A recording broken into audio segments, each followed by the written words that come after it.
So when you look at what's going on, it's not necessarily that. Listen, you can watch other games and you go, okay, or you can run more RPO. Um, you can run some more under center stuff.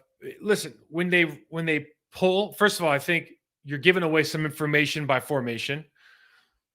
I might be grasping it, but this is the kind of stuff that we looked at. This is the kind of stuff when I was in Carolina with like the number one defense in the league, number two defense in the league. This is what they looked at, right? So we all shared notes, and so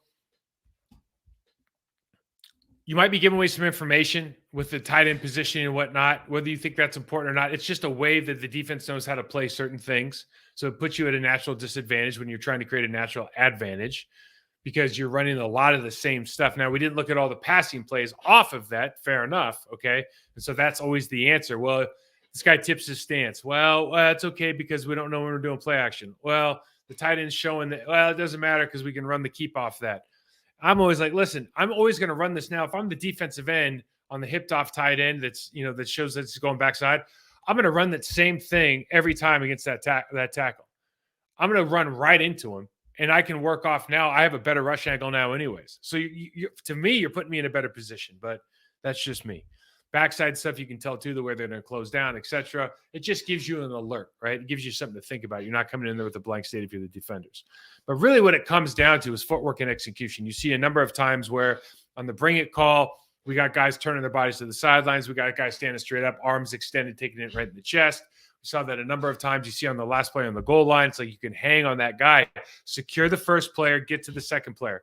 I think if there's a motto or a mantra that you wanted to use with this team, it would be like, stay square to the line of scrimmage. Stop turning your shoulders, whether you're B blocking, down blocking, deuce blocking, whatever you're doing, unless you're the puller, stay square to the line of scrimmage. Because if you stay square to the line of scrimmage, now we can push forward. We can always hang on. And if a guy hang on the down lineman until we rise up to the linebacker. And if we do rise up to the linebacker, or if the linebacker shoots at us, well, now we can adjust, but we can just with our shoulder pads square and give the running back an opportunity to be successful. And I think the most obvious last thing is Elton Jenkins isn't there right now. You saw a couple times with Royce, but it happens with everybody. You get stuck with your backside in the hole. You get stuck with your ass in the hole. You do that because you're not doing a good job of punching, extending, and then running your feet. The biggest thing you can do, again, is not get your body turned towards the sideline.